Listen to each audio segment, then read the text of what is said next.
Harm is a part of the human experience. Because we live, we get hurt and we do harm. It's part of who we are. And repair is a practice, not a performance. It doesn't happen because we say the right thing or we have to prove we're good. It happens because we choose to remain in relationship without denying harm or abandoning ourselves. That's Jen Bailey, and this is, well, That Went Sideways, a podcast that serves as a resource to help people have healthy, respectful communication. We present a diversity of ideas, tools, and techniques to help you transform conflict in relationships of all kinds. In this episode, we talk with Reverend Jen Bailey about faith, transformation, and engaging across differences. She founded the Faith Matters Network and co-founded the People's Supper, which brings diverse groups of people together to break bread and engage on community issues. Reverend Jen Bailey is also the executive director of the Maddox Fund, a philanthropic foundation based in Nashville, Tennessee. I'm Sam Fuqua, co-host of the program with Alexis Miles. Hi, Alexis. Hi, Sam. And we're super excited to have Jen Bailey with us for this edition of, well, That Went Sideways. Hello. Thank you all so much for having me. We're glad you're here. Can you introduce yourself a little bit to our listeners? Because you have such an interesting background and involved in a few different things. Can you share a little bit about yourself and how you came to the work you do today? Absolutely. So, my name is Reverend Jen Bailey. I use she, her pronouns. I am the daughter of Christine, who is the daughter of Harriet, who is the daughter of Helen, who is the daughter of Carrie, who is the daughter of Sally. And I often begin by introducing myself through my matrilineal line because I come from a long line of Black women who originated out of the South and whose presence I think I carry with me no matter where I go. I get to add this now in the last 5 years. I'm also somebody's mama to somebody's mama. I have a son, Max, who's 5, and a daughter, Celia Pearl, who's 2, who I see as a continuation of that long legacy of really curious folks. If I had to say one thing about my family line, it was filled with women who were curious, who attempted to meet the moment they were in against some of the harshest pressures of Jim and Jane Crow in the South, but who've made a way, as we say in my church tradition, out of no way. By training, I am clergy in the African Methodist Episcopal Church, and I've spent the better part of the last 10 or so years of my career really thinking about what it means for us to cultivate spaces of belonging, particularly for those who've been pushed to the margins of our society and who don't have spaces to call home. That manifested, in particular, in my career in 2 primary spaces. The first being an organization I founded a decade ago called Faith Matters Network, which accompanies spiritually grounded leaders on their journey to heal themselves and their communities. And now, I left that, and I could talk about that, the process of letting go, which I think is part of, as we think about conflict, one of the things that holds us back is letting go.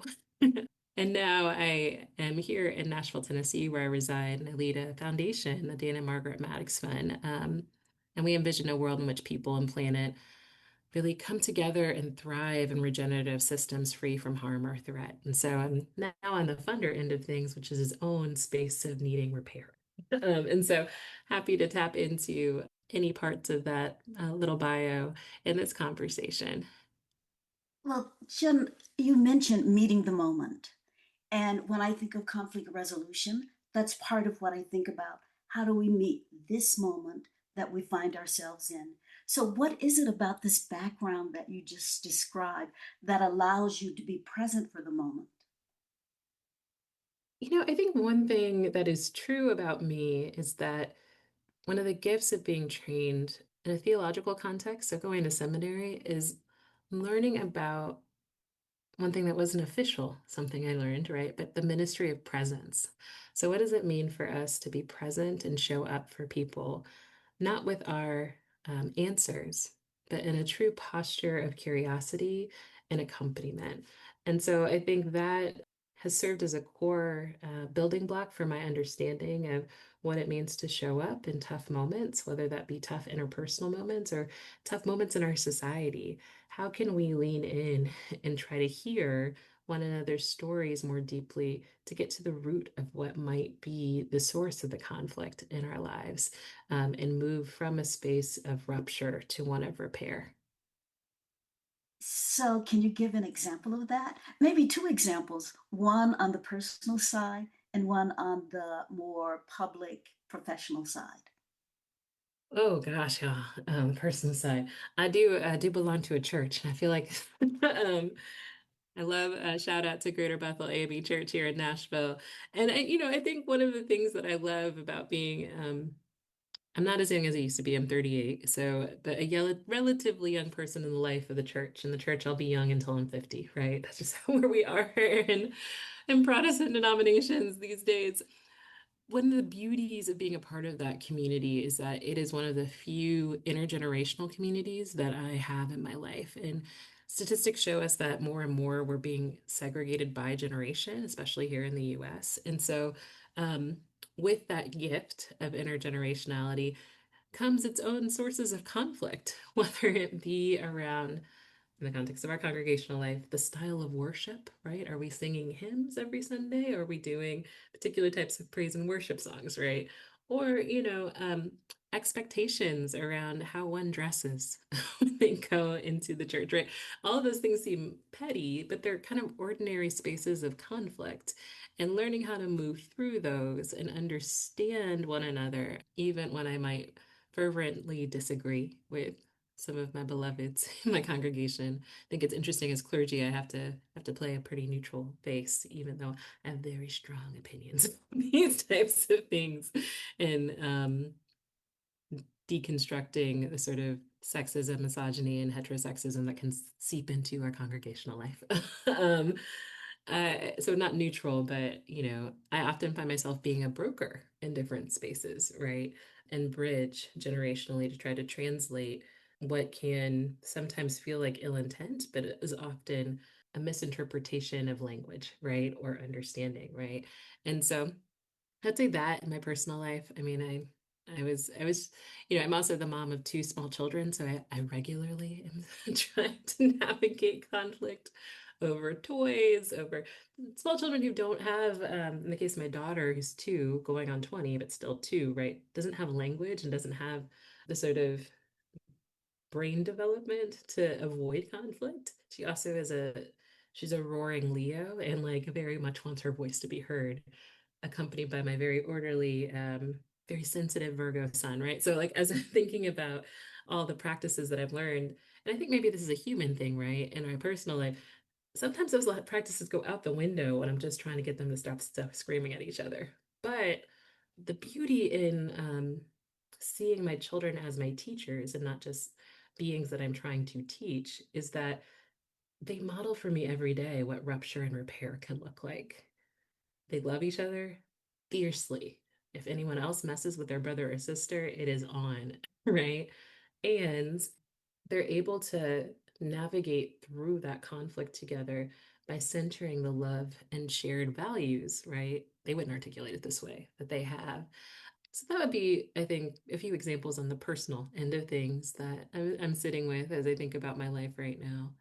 And then professionally, one of the projects that had the real privilege and honor to co-found after the 2016 presidential election here in the US was a project called the People's Supper.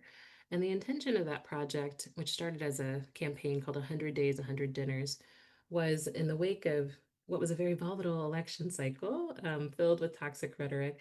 I think if we had known in 2016, 10 years ago, what we know now, it would have seemed tame. It came together with two colleagues in very different fields. My colleague Lennon Flowers, who at the time was leading an organization called the Dinner Party that does work around grief and loss with 20 and 30 somethings. And my colleague Emily May, who runs an organization called Right to Be that does work around street harassment. And even though we had very radically different missions in our organizations, I think the thread that came together for us was how are we in this moment of rupture going to move towards a space of healing and repair as a society? And the tool that we leveraged through that first 100 days of the first Trump administration and beyond, as it was rebranded the People's Supper, was meals, meals and conversation as a tool for repair. And, I think one thing that's often true is that while we talk about sort of these big trends and polarization and division, much of our conflict work focuses on moments of crisis and rupture, but most harm, as we think about it, happens in the ordinary relational spaces, right? In spaces like the kitchen, in text threads and boardrooms and faith communities and meals we found through that work. And we hosted well over 2,000 suppers in the first 5 years of that project, are one of the few remaining ordinary spaces where people can still gather across difference, not to fix something, but to be together. And so I'm really interested in what happens when we treat those ordinary spaces as sites of repair and not just sites of avoidance. We underestimate again these ordinary spaces as sites not only of repair but sites of training ground and formation. If I had to reflect on one thing that I think is missing in today's society is that we don't have enough spaces that are geared towards the type of personal and, in the case of my vocational life, right, spiritual formation that allows people the tools to know how to navigate conflict, to ask questions, to stay in it with one another, even when things are getting tough. I think what I'm trying to articulate is a type of moral formation that only happens when we are in relationship with one another, and most often happens well when we're in intergenerational spaces together that embody a type of reciprocal learning, right? So I often say, like, I'm a big fan of saying I learn from both the senior saints and my playground prophets, right? Like there's something about the moral formation that comes from knowing that we don't all have the answers, and yet we are committed to moving through and working through conflict together and embracing nuance together. And I think in the absence of those spaces of moral formation, whether it happens in secular or spiritual spaces, right? We have abdicated that to, in some cases, technology, social media, our politics, right? Like our political ideologies have become a new form of theology, have become gods to many of us. And so I have a lot of quandaries about how we turn the corner back in. I have the gift of having kids, so I'm learning how to do that in real time right now with my own children. So if we're at the table and the goal is to repair, but I've come to the table not wanting to deal with conflict. I just want to have a meal, make some small talk. I would prefer to avoid it, right? Help our listeners to understand what are some of the nuanced techniques that might bring that to a place of repair or at least introduce that idea amongst people who thought they were just sitting down to eat and didn't want to get into any of this stuff. You know what I mean? Well, I would say the first step is to make sure nobody's blindsided by the type of conversation you want to have, right? So, one of the most beautiful things about a table is that you can extend an invitation to it, right? And so, and extending an invitation to the table, and extending an invitation to a shared meal, being clear with folks about the type of conversations that you want to have feels essential to me because nobody wants to be blindsided when they're just trying to enjoy their cheesecake, right? And so, and let's say a word, I think, about meals as a tool for conflict rather than a detour from it. I think at its best, when we leverage meal sharing as a tool for conflict resolution, it's not about niceness or bypassing justice. It's about creating conditions where truth can actually be told and received. I think in an era of social media that's so shaped by speed and shame and spectacle, meals offer an opportunity to slow our nervous system down, and that slowness is not neutral. It can be a countercultural intervention to systems that reward domination and certainty and, in some cases, performative righteousness, right? Right. It invites us to reconnect with one of the most basic parts of what it means to be human, which is the need to eat. It is something that is sacred, right? And so for me, one of the tools that was so essential in our founding of the People's Supper was not just the sort of shared meal aspect. We always served meals family style so that people were kind of forced to interact. But we also grounded that pedagogy in open and honest questions that guided the conversation. And there was always a facilitator at the table that we'd train to be able to guide the conversation. I remember people were so struck. We did a series of conversations. I remember at the 2018 midterm elections in 5 purple states. So it's North Carolina, Michigan, and Pennsylvania, places like that, where we brought together conservatives and more liberal leaning folks to break bread together. And I think many people who were invited into those spaces of bridging were expecting us to ask questions like about their politics or about their points of view on particular social issues. And the questions that we always grounded when were ones of belonging. So describe a time when you were made to feel other or made to feel isolated or cast out. How did that make you feel? And then following up with times that you were in spaces that made you feel fully alive, fully human, fully seen in the particularities of your stories. And then the third question was in that series, so how can we create more of the second? That was not the conversation I think people were expecting to have for a campaign called the Midterm Five, but it was the type of conversation that I think is absent in our politics and remains absent in our politics, which is what is the common good that we are trying to aspire towards, and how do we get there? And it's okay for us to have competing ideas about the particularities of that common good. What's not okay is for you to dehumanize me in your pursuit of what you believe the common good is, right? How can we move towards a space where we actually are building a society in which everybody can thrive, or in movement language we often talk about in social movements, collective liberation. And I always feel challenged. I'm like, do I really mean collective? Like everybody? I want everybody to get free? Like everybody, everybody? Well, then that's a faith claim, whether like a secular one or not, right? It's saying that there is something worthwhile for me to pursue in my engagement with you, even if we have diametrically opposed worldviews. Like there's something that you have to teach me. And that is a type of curiosity that requires a type of rigor, but also requires a deep vulnerability and preparation. Because I also don't know if in some of these bridging spaces, it's always ethical to ask people to bridge for the sake of bridging if they haven't been, again, invited to the table and had the opportunity to either accept or decline that invitation. That's a very mature orientation and stance. How did you get there? How did you reach that level of maturity?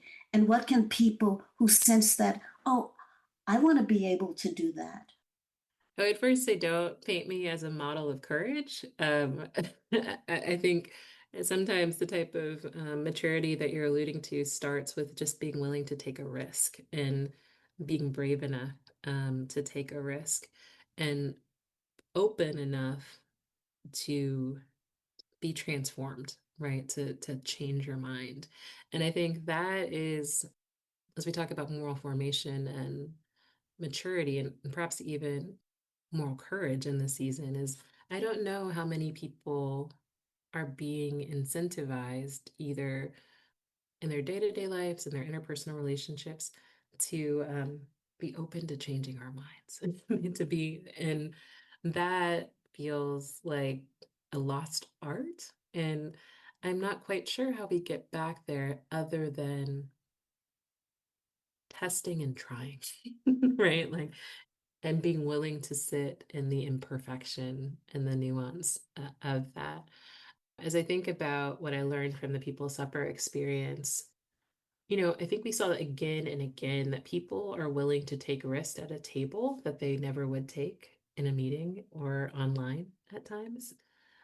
We saw that structure matters. So I alluded to, we had a set of shared agreements, intentional questions, and a rhythm that prioritized listening over responding, which felt really essential. And I think one of the things that surprised me most was that people did not come to be convinced, they came to be understood.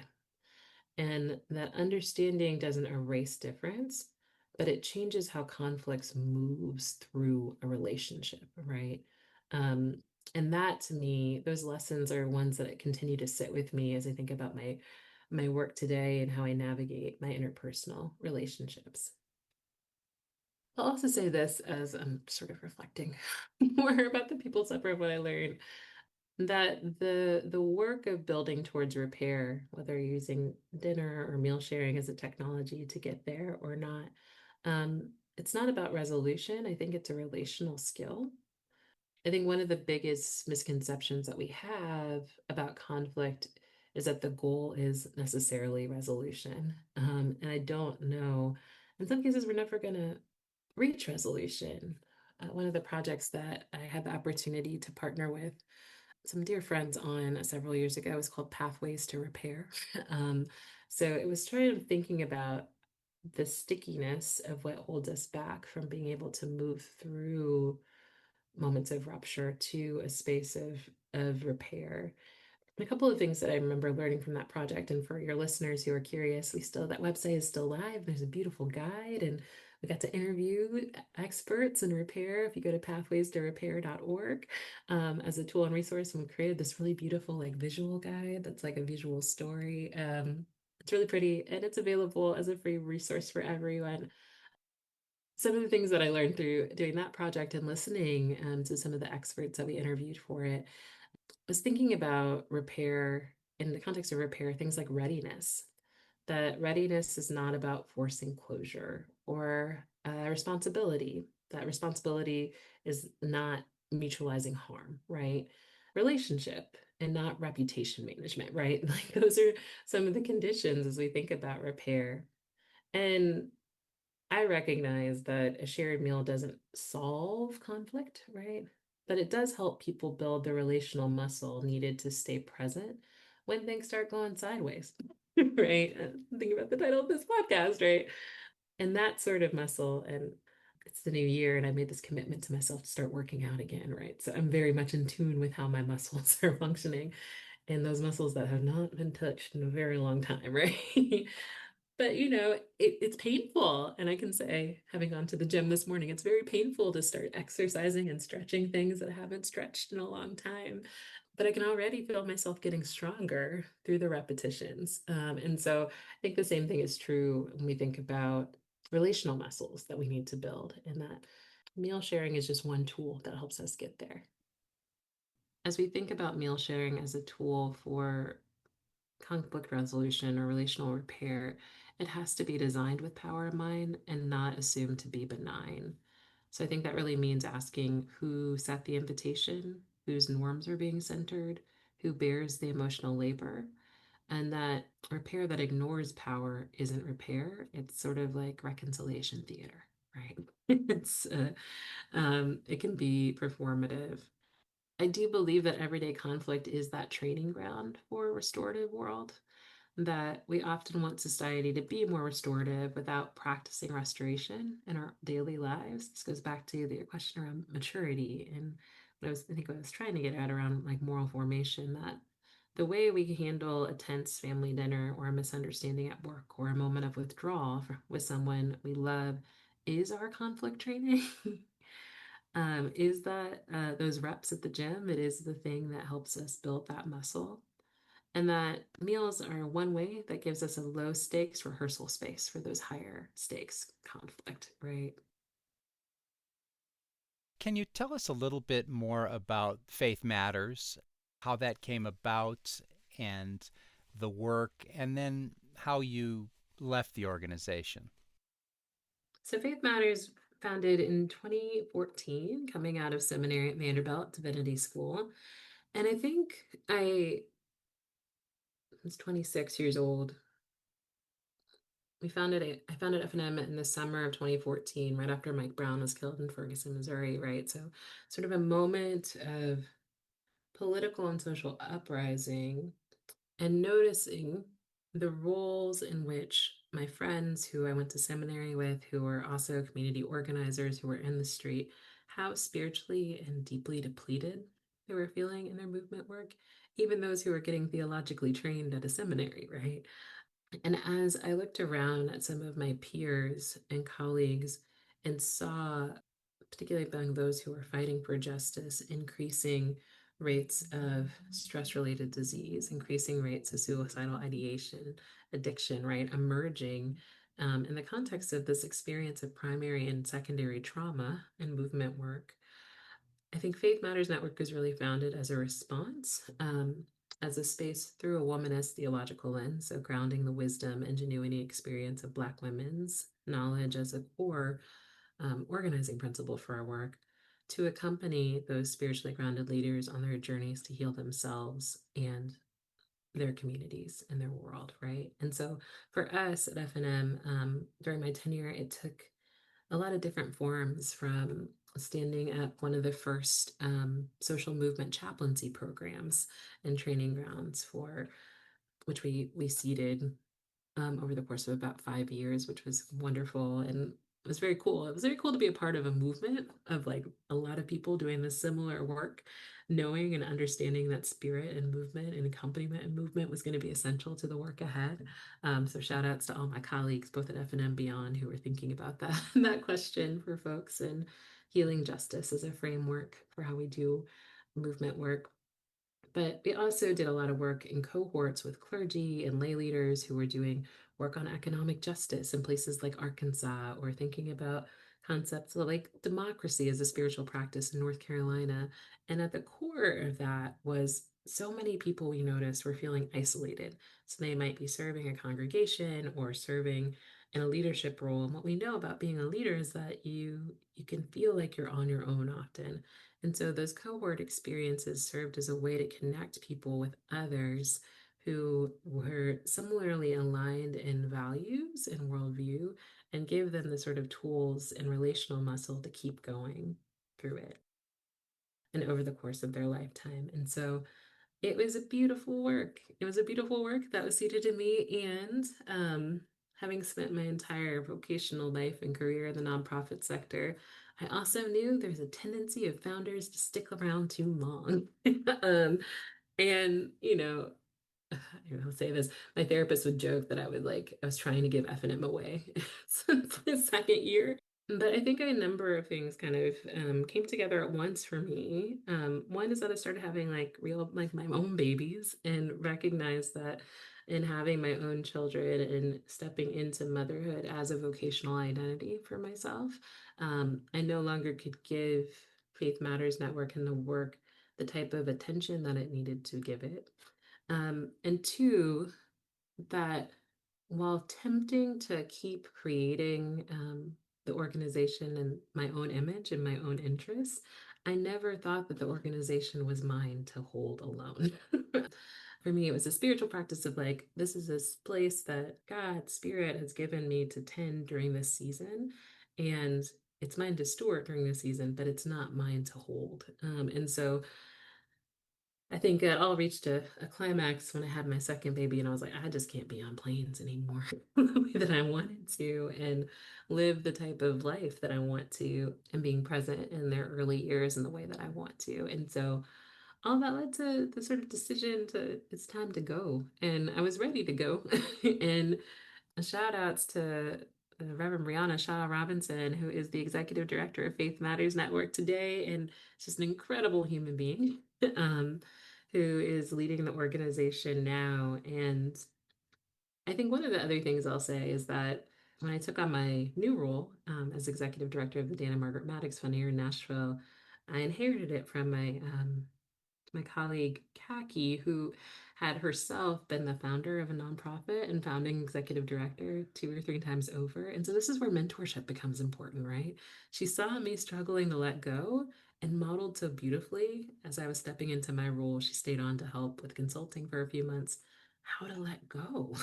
So whenever I felt myself tempted to be pulled back in to the drama, or pulled back into a particular type of decision making, I would look to Kaki and remember, right, the beautiful way in which she modeled letting go for me, which helped me let go.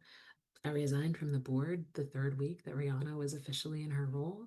And I told her very like, girl, call me if you need me. Also blame me if you need me, right? Like, if you need to, right? Like you have full permission to throw me on the under the bus with funders if something hasn't gone right. And like do a real assessment and honest like intake of what is going well for this org and what is not, right?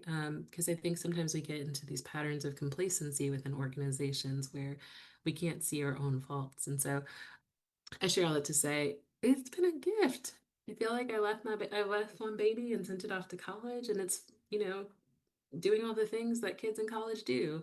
And I've been able to let go, trusting in the wisdom, knowledge, and experience of this amazing Black woman who took over. And that has been a true gift. One thing I'm curious about, Jen, if you had one message to share with everybody on earth, like in this one moment, everybody on earth is listening to Jen, what would that message be? I guess if I was going to leave your listeners with anything, it would be moving us to a place where we understand that repair offers and asks a third thing of us, which is to stay and tend when moments get sticky or rough. And that meal sharing is just one way to practice what it means to stay embodied, to listen without collapsing or dominating, and to hold complexity without rushing to fix it. Harm is a part of the human experience, right? Because we live, we get hurt and we do harm. It's part of who we are. And repair is a practice, not a performance. It doesn't happen because we say the right thing or we have to prove we're good. It happens because we choose to remain in relationship without denying harm or abandoning ourselves. And in a fractured world, choosing to sit at the table, whether that be the metaphorical table or the dinner table, with intention, humility, and accountability, can be a quiet but radical act that brings us back to ourselves and brings us back to one another. Reverend Jen Bailey, thank you so much for spending time with us. Thank you. Reverend Jen Bailey is the founder of the Faith Matters Network and co-founder of the People's Supper. She's also the executive director of the Maddox Fund. You can connect with Jen Bailey at her website. It's reverendjen.com.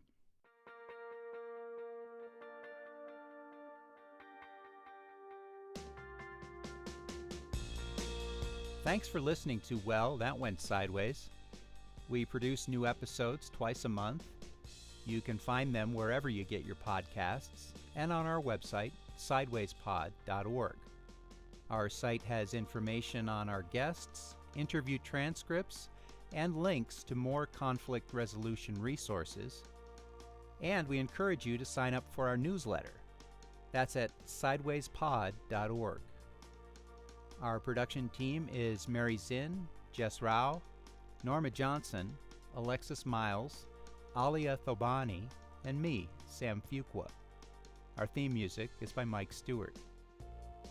We produce these programs in Colorado, on the traditional lands of the Arapaho, Cheyenne, and Ute nations.